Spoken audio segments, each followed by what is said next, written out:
Channel को subscribe कीजिए, video को लाइक कीजिए, शेयर कीजिए।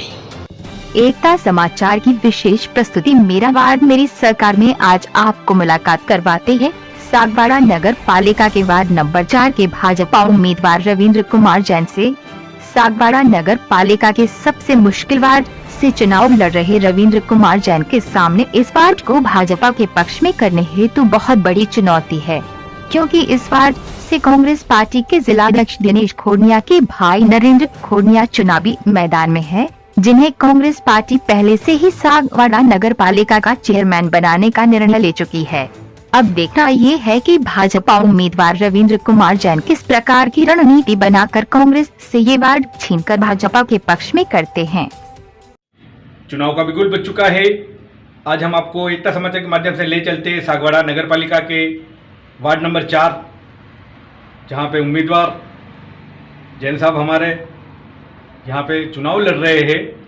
तो आइए हम आपको ले चलते हैं एकता समाचार के माध्यम से वार्ड नंबर 4 सागवाड़ा नगर पालिका। सर, एकता समाचार में आपका स्वागत है। धन्यवाद सर। सर बताइए, एक तो आपका नाम बताइए और आपको कौन सी पार्टी ने कहां से टिकट दिया है? मेरा नाम रविंद्र कुमार जैन है और मैं सागवाड़ा नगर पालिका में वार्ड नंबर 4 से BJP party, Bharatiya Janata party ने मुझे टिकट दिया है चुनाव लड़ने के लिए। सर, हमें यहाँ पे आपके सर्वे के मुताबिक एक जानकारी मिली थी कि आप पूर्व में भी यहाँ पार्षद रह चुके हैं, तो बताइए आप कितनी बार पार्षद रहे? मैं 2 बार भारतीय जनता पार्टी से ही पार्षद रह चुका हूँ। 1990 में भी पार्षद था और रमन जी कसारा साहब थे, उनसे मैं जीता था। दूसरी बार 2010 में भी भारतीय जनता पार्टी से मैं चुनाव लड़ा था। वो हमारे कांग्रेस से पुष्पा जी जैन थे, उनसे चुनाव लड़कर जीत चुका हूँ। 2 बार मैंने चुनाव जीता है। सर, आपको बहुत बड़ी चुनौती है यहाँ के राजस्थान डूंगरपुर जिले के जिलाध्यक्ष दिनेश जी खोड़निया, इनके भाई के सामने आप चुनाव लड़ रहे हो, बहुत बड़ी चुनौती है आपके लिए। तो बताइए आपकी भूमिका क्या रहेगी? हाँ साहब, ये बात सही बात है कि हमारे सामने जो कैंडिडेट खड़ा है कांग्रेस का, वो बहुत नामी कैंडिडेट है और जिलाध्यक्ष का भाई भी है। परंतु मेरे वार्ड से मैं आपको निश्चित बताता हूँ कि मेरी अच्छे वोटों से जीत होगी और आप उसको देखेंगे। और मैं हमारे जो नगर पालिका के जो हमारे वोट देने वाले वोटर हैं, उनके ऊपर मुझे पूरा विश्वास है कि वो मुझे भारी मतों से वोट देकर मुझे जिताएंगे, मुझे विजय दिलाएंगे। कांग्रेस की एक लहर चल रही है और लहर के अंदर आपके सामने जो कैंडिडेट है नरेंद्र जी खोड़निया, वो चेयरमैन के भी दावेदार है। तो बताइए आपके क्षेत्र में आप कैसे जीत हासिल करोगे? ठीक है, उनका कांग्रेस का एक चेयरमैन उन्होंने घोषित कर दिया है, परंतु अभी मतलब नहीं है चेयरमैन घोषित करने से।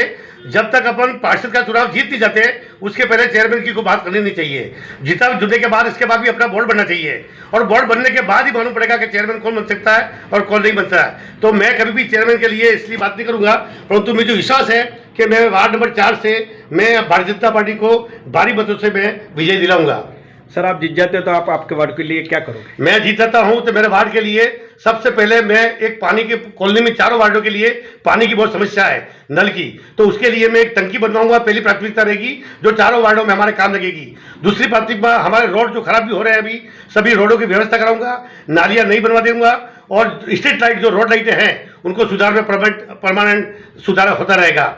और जो हमारा बगीचा है अभी बनाया हुआ है, जो तरह खराब हो गया है, उस बगीचे को हमारे कार्यकाल में ही उसको अच्छा बनाया था। वो वापिस बीच में डाउन हो गया था, पर उसी बगीचे को हम वापिस सुधार के बहुत ही अच्छा बनाएंगे, मतलब बगीचे को एक नया रूप देंगे हम। सर बताइए, पिछले 15 साल से भारतीय जनता पार्टी का ही बोर्ड रहा और आगे आप सब पार्षदों ने और सभी ने मिलके क्या सोचा है? हमारा अभी भी 15 साल से बोर्ड है और अभी भी हमारा भारतीय जनता पार्टी का ही बोर्ड बनेगा और अभी हम 35 पार्षद बनेंगे, सब मिलकर। इसमें कांग्रेस वाले भी आएंगे, दूसरे भी आएंगे, सब मिलकर हम पूरा सागवाड़ा का नया विकास करेंगे और डूंगरपुर जैसे शहर बनाने की कोशिश करेंगे। हम जो स्ट्रीट लाइटें हैं, इसके बाद ये डिवाइडर बनाएंगे हम चारों तरफ से, चारों रोडों पे, Udaipur road, Sagwara road, Gariyakot road, Dungarpur road. इसके बाद जितने भी हमारे ये तालाब हैं सागवाड़ा के, उसका बिल्कुल सौंदर्यकरण के एक नया स्वरूप देंगे। जैसे अपने डूंगरपुर में दिया है तालाबों का, इस टाइप के हम नए नए तालाब के अच्छा सौंदर्य करेंगे, लाइटिंग की व्यवस्था करेंगे, घूमने की व्यवस्था करेंगे और बाहर से पर्यटक देखने आए ऐसा हम बाहर से लगाएंगे कि बाहर से भी लोग घूमने के आएंगे और यहाँ पर देखेंगे कि सागवाड़ा का विकास कैसा हो रहा है। जैसे सर हम पूरा सागवाड़ा का विकास पूरा करेंगे, इस पर कोई नहीं रहेगी। दूसरी बात, हमारा जो वार्ड है और हमारा जो सागवाड़ा है उस पर हम पूरी हरियाली करेंगे, मतलब हर जगह हम वृक्ष लगाएंगे, हर मकान के अंदर 2 वृक्ष से 3 वृक्ष से कॉलोनी में भी लगाएंगे और पूरा विकास करेंगे। और मुझे विश्वास है, मैं 10 साल मैं पार्षद रहा हूँ 10 साल में, तो लोगों को विश्वास है मेरे ऊपर और मुझे वो 100% वो जीतेंगे, क्योंकि जो हमारा अभी विपक्ष का जो कैंडिडेट है वो सागवाड़ा में रहते हैं और हमारे छोटी छोटी जो परेशानी आती है, जो गरीब लोग हैं, मीडियम लोग हैं, वो सागवाड़ा उनके घर पे जा नहीं सकते हैं। तो छोटी से छोटी बात के लिए भी उनको मेरा मकान उनके पास में रहेगा। रात को 12 बजे भी उठ के मुझे कह सकते हैं कि मुझे प्रॉब्लम है। सुबह कुत्ता मर जाए तो मेरे पे फोन आएगा कि सर क्या, वो बड़े लोगों को कह नहीं सकते हैं, उनके आगे बड़ा मामला है और वह दूर से जा नहीं सकते हैं। इसलिए मुझे विश्वास है कि यहाँ के लोग छोटी से छोटी बात के लिए मुझे ही कहेंगे और इसलिए उन लोग मुझे जिताएंगे। ये मुझे यहाँ के भारी मतों से, यहाँ के मतदाताओं के ऊपर मुझे विश्वास है। इसलिए मैं भारी मतों से जीतकर सागवाड़ा नगर पालिका में वार्ड नंबर 4 से मैं जीत कर आऊँगा। बगीचा जो बना हुआ हम कह रहे हैं, जो कि आपको अच्छा बनाएंगे बगीचे को, उस पर हमारा क्या अभी उसकी दीवार छोटी है तो उसको हम 4-4 फीट ऊंची कराएंगे दीवारों को और बहुत बड़ा गेट लगाएंगे। अंदर बच्चों के खेलने की पूरी व्यवस्था रहेगी, जो छोटे बच्चे खेल सकते हैं यूँ, और हरियाली पूरी रहेगी और साफ सफाई, ताकि कोई जानवर अंदर नहीं आ सके और आराम से अंदर आदमी घूम सकता है और बैठ सकता है। ऐसी पूर्ण और लाइटिंग की पूरी व्यवस्था करेंगे कि चारों तरफ अच्छी लाइटिंग रहेगी। और जैसे डूंगरपुर में आपने देखा होगा बगीचा, उदयपुर में देखे होंगे बगीचे, उस टाइप का एक नया स्वरूप देंगे इस बगीचे को, बिल्कुल नई तरीके से। ऐसा हम इस बगीचे को एकदम बनाएंगे। पहले जो आज से 5 साल पहले जो पार्षद हुआ था वो एसटी का हमारा कैंडिडेट था और हमारा वहाँ एसटी का कैंडिडेट को मिल नहीं रहा था, तो अजय डामर वहाँ रहते थे डी ब्लॉक में, उसी को हमने उसको खड़ा किया और हमने हमारे सभी लोग जो थे, 16 कास्ट के सभी लोग थे और जो थे, जो उन्होंने हमें एसटी को हमने वार्ड जिताकर सागवाड़ा नगर पालिका में हमने उसको भेजा था।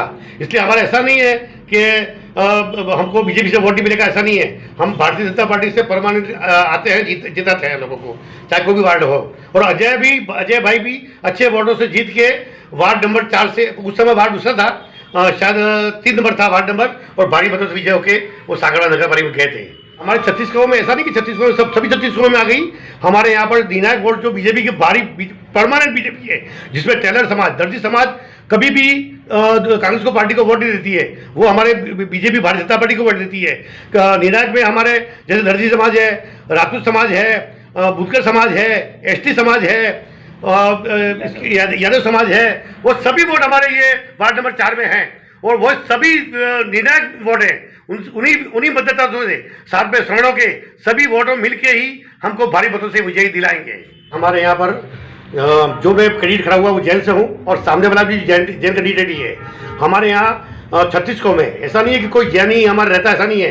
500 के लगभग हमारे मतदाता हैं, जैन हैं, बाकी 400 वोट हैं जो दूसरे मतदाता, उसमें हमारे ब्राह्मण हैं, भाटिया हैं, पंचाल हैं, सुतार हैं, इसके बाद हर प्रकार के हमारे छत्तीसगढ़ में है, जैसे राजपूत हैं, कलाल हैं, मतलब सभी जातियों के वोट हैं और सब हमारे वोट हमारे बीजेपी के वोट हैं।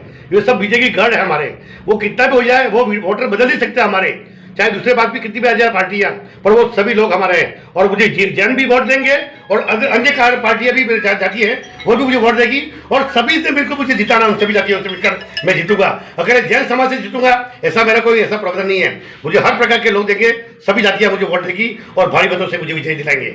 अच्छा, हमारे क्या है कि यहाँ मैं पार्षद नहीं भी होने तो भी यहाँ के लोग मेरे पास आते हैं, कोई भी समस्या होती है तो भी मेरे पास आते हैं, ये लाइट बंद हो गई है या कोई दूसरी समस्या है तो भी मैं कोई भी दूसरी पारिवारिक समस्या हो तो भी मैं जो हल करता हूँ, मुझे बुलाने के लिए ले जाते हैं। सब उनका कोई झगड़ा पड़ता है तो भी मेरे को साथ में रखते हैं और उनका फैसला कराता हूँ, इसलिए उनको मेरे पे बहुत विश्वास है। इसलिए मुझे भी विश्वास है कि ये जो हमारे मतदाता हैं मुझको जिता कर सागवाड़ा नगर पालिका के अंदर मुझे भेजेंगे। ओके सर, बहुत बहुत धन्यवाद साहब। सर बताइए आपका क्या नाम है? जितेंद्र कुमार जोशी। हाँ जितेंद्र जी, अभी नगर पालिका के चुनाव चल रहे हैं, नगर पालिका का बिगुल बज चुका है, घर घर अभी प्रचार भी चल रहा है, आपके यहाँ पे कौन उम्मीदवार है? मेरे 4 नंबर वार्ड से तो रविंद्र कुमार जी जैन हैं और 7 नंबर से हैं ये हसमुख जी और इधर से कांग्रेस से भरत भाई हैं। हाँ, तो बताइए आपके यहाँ पे क्या माहौल चल रहा है आपके वार्ड नंबर 4 के अंदर? अभी माहौल क्या है बता सकते हैं, कोई निर्णय कभी टक्कर काटे की है, हाँ, कांटे की टक्कर है। यहाँ पे भारतीय जनता पार्टी ने रविंद्र भाई जैन को टिकट दिया है और एक तरफ जो है वो नरेंद्र जो चेयरमैन के दावेदार है और दिनेश जी खुडेनिया के भाई है। हाँ। तो बताइए आपके यहाँ पे अभी कैसा माहौल चल रहा है और रविंद्र भाई के बारे में बताइए और नरेंद्र जी के बारे में भी बताइए, क्या जानते हो? नहीं, नरेंद्र भाई को तो यहाँ कौन जानता है, पुनर्वास कॉलोनी में जानता कौन है, वो सागवाड़ा के रहने वाले हैं। रविंद्र भाई तो यहाँ के निवासी हैं, गलियाकोट के वासिंदे हैं, तो लोग तो उनको ही पहचानेंगे ना। उनके कार्य में 2 बार पार्षद भी रह चुके हैं, तो अच्छा विकास भी किया इन्होंने, कार्य अच्छा किया, तो लोग उनको देख के वोट देंगे ना।